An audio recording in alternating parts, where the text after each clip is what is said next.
I've done a couple of these 201 videos, and you know, the life cycle of a life cycle of a YouTube video is about 2 or 3 days. You know, you can watch the views go up and it just, anyway.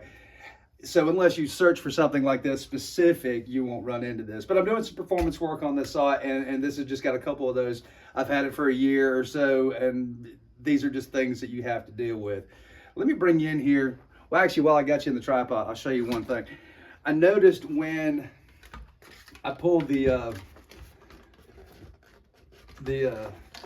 side cover off that the brake was on. Oh gosh. Anyway, you know, it kicked on, and now I've got to watch how much his handle's flexing. Get that out of the way. Still didn't. There it went. I had to actually grab it from over here. So let's take a look at why this happens. And it only happens on the 201s. Never had this problem with a 200. There is a small inlet right here, or outlet, whatever you want to call it. And we'll look at that. It's packed.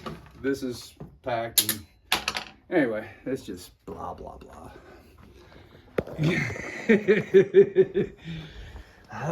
Dirty, grimy saws. Here, let me change tips. Bits, that is. So you've got an access port right there that doesn't access. And even if you take compressed air and blow it in there, somehow or another, and don't ask me how this works, is that, well, there's enough room for dirt to get in here. There's not enough room for dirt to get out. I don't know if I can do this one-handed. We'll see. If this cover hasn't been off, sometimes it's a bear to get off.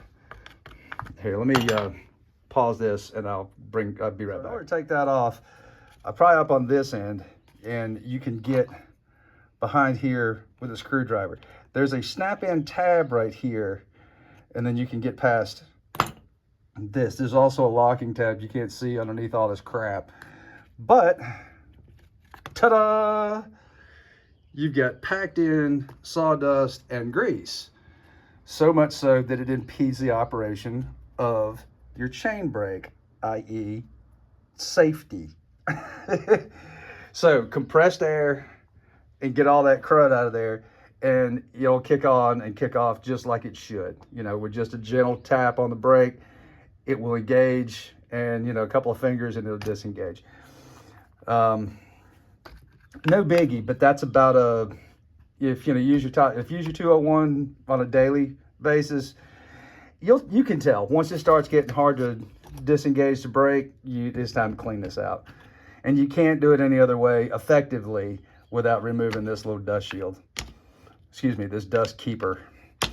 Another thing, and you know, this is, you'd think it'd be really straightforward, but I'll show you. So here's a new filter, and this is when you know it's time.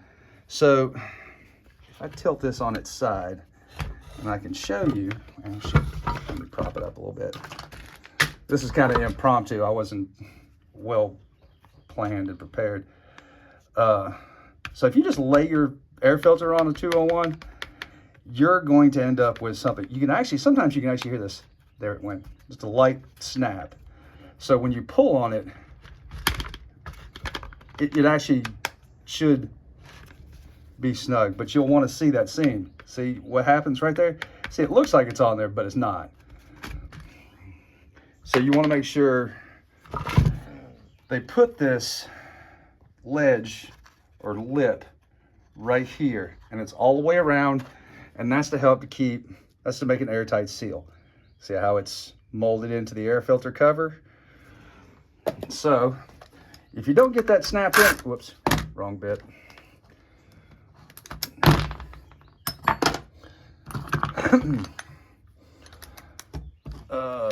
There we go. So, I mean, you can already see there's a fair amount of dust on the outside of this. I haven't blown it off or anything. But then you get in here and you start seeing how much actually gets by without having that air filter truly just snapped into place. You know, it's not super duper good, but like I said, you can't just lay that on there and then snap it down. It's not going to seal. All right, I guess I'll follow up and do a performance looky-loo on this. I've got just about everything taken apart here, but I think what I'm going to do is get this cleaned up before I remove the cylinder and do some port work. All right, I'm just boogieing along and I forget I'm doing a YouTube video. I've had a couple people ask me if I do timing advances, and typically I don't. This is, you'll see that says 4703 right there. So this is a version 3 M-Tronic. This is, so here's how slight of a timing advance I'll do. I don't think it helps a ton to do a timing advance on the newest version. I think the timing curve's really good from the factory. I do notice a little bit of pickup for throttle response. I don't think it makes a hill of beans on top end or power. As far as port work goes, here, let me grab my flashlight. You know, just slightly widen this. I relieve just the base or the floor a little bit. You know, you really can't do much on the sides because you've got some restrictions in your muffler. You know, those sleeves right there, there's not a whole lot to work with. And if you'll think about it like I do, so your combustion happens up here, and when that piston comes down, your exhaust gases are coming at an angle. All right, so with that in mind, you know, don't be stingy with the muffler mod. So I cleaned up the lower lip on this. The top one and the sides are still there. You can, but I still want this to seal well. You know, it doesn't seal very well in its stock form because there's no gasket. But when you look, you know, that's a pretty hefty hole. And then where the spark arrestor used to slide in, and keep this, okay? Here, let me see if I can't check this up and I'll take it out and show you. It's, you can't relieve enough plastic. Shit. Okay, so now that I have this in the vise, I'll show you what I'm talking about. Where this spark arrestor goes in, and you know, by all means, if you're cutting on federal land and you got to have a spark arrestor, don't mess around. That's so what I do is just make sure, you see how that's pointed forward, you'll burn up, you know, the cover pieces that cover up the around the muffler and underneath the clutch. So just trim that off. I use some metal snips and just, you know, trim that off nice. Make sure you got no burrs or anything on there. And then just ever so gently, you know, slide that back in. And that way you can have your muffler mod without ruining your saw. Because as you'll see, crap, I don't have it. I'll show you when I put this all back together. And when the saw is complete, you'll see what I'm talking about. Okay, that looks much better. Put some degreaser on it, hosed it off, compressed air. Now, a little pro tip when you put this back in. So you kind of want to take it, put it back on the way it came off. So that has to, I'm not going to do this looking through a lens. I'm just going to try and bring you in close enough. So you got a couple of points you got to make. This has to go over there, and then you've got this tab right there. That has to go under, right there, all right?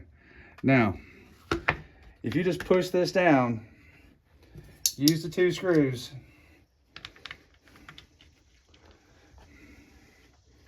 and button this thing back up, what you'll run into is a problem that you may see or have seen on your own saw, which is it doesn't want to, when you put your bar on, you'll end up with a gap.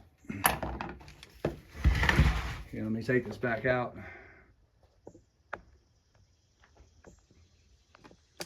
Operate camera. All right, so when you oh gosh, you think I've never done this before. Get on there. There we go. You'll end up with a big gap right here, even when the bar nut's tight. So before you do this, you need to take something and push down, and you'll actually want to hear it click. There's a locking tab up here.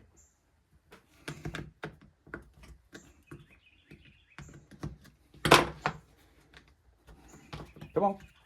I didn't hear it click. Everything's so nice and greasy, or somewhat greasy. All right. I think I got that tucked in the rest of the way.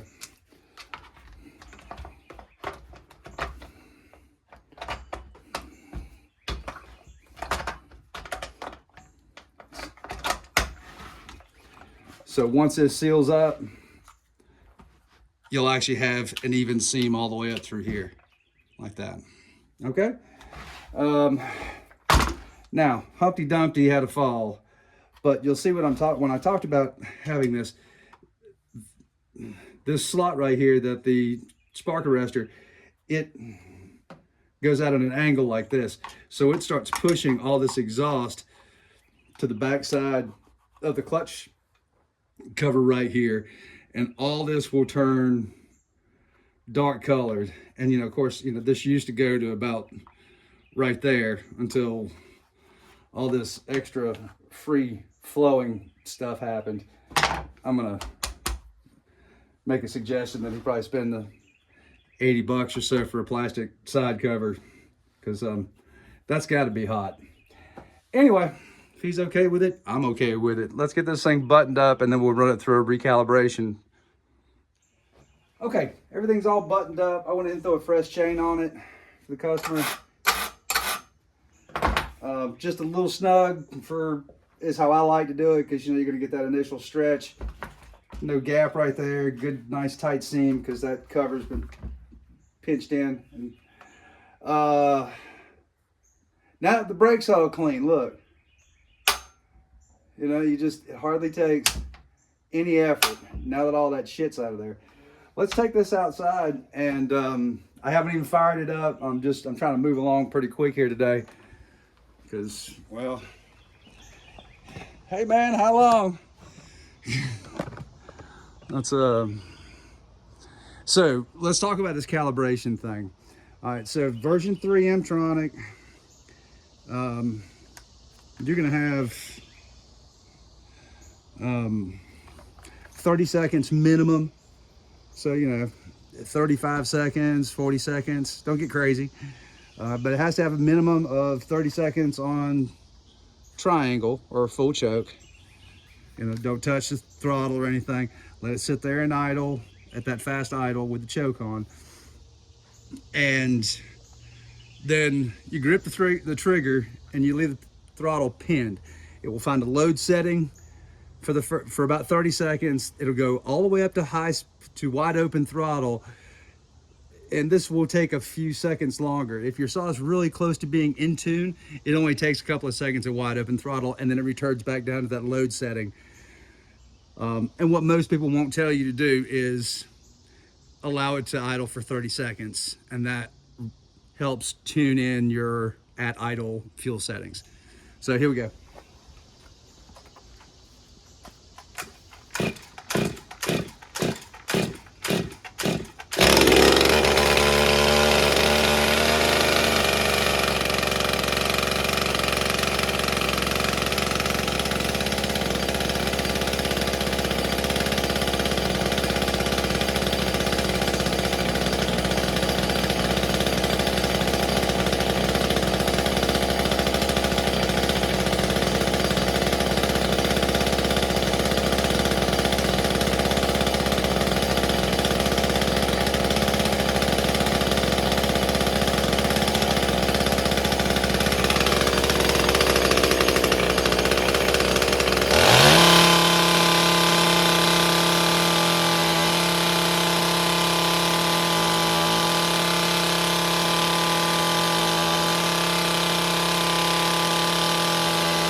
Okay, you can hear it in there surging. So,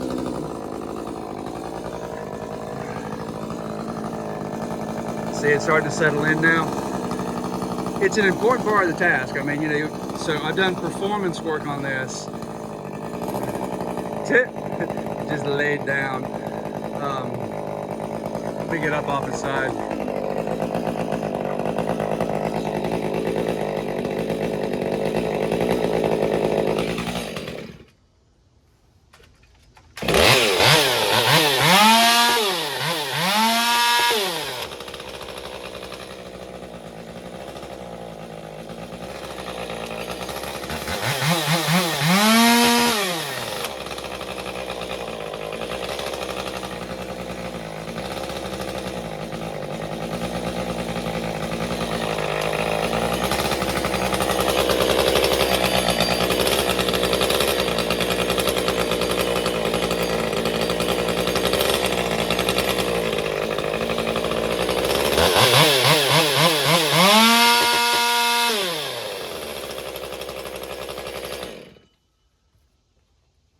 Oh, thank goodness. We need to double check a few things.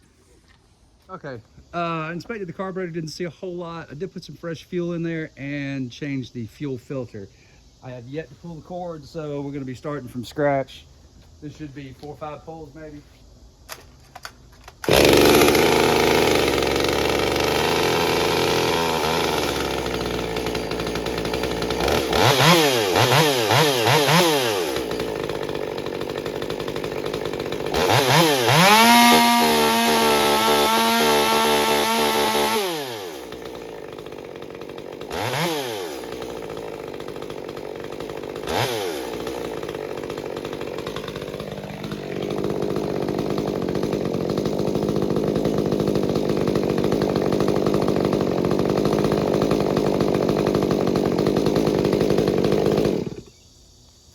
All right. So that just goes to show you here. Let me tote you on in here. Look at my pretty face for a minute. We'll close out. There we go. The old infamous QT cup.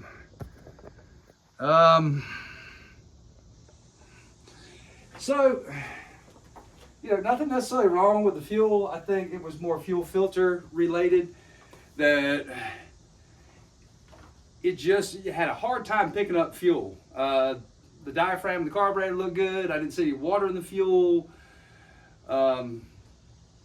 That's about it. You know, and sometimes it really is just simple things. You know, you can say, oh, you know, it's so easy to blame the electronics when, you know, you've only got a couple of components. You've got a, you know, coil, which you already have on a regular solid, just a little smarter. You got a solenoid and a temperature sensor on your carburetor, and a wiring harness. And that's it. Everything else still chainsaw. So before you go blaming the boogeyman Mtronics, go back and check just the everyday stuff. That's it. I'm gonna wrap this up. I think it went a little longer than I want to, but there you have it. There's your 201 maintenance, hot rodding, and wonderful commentary from me. Y'all have a great day.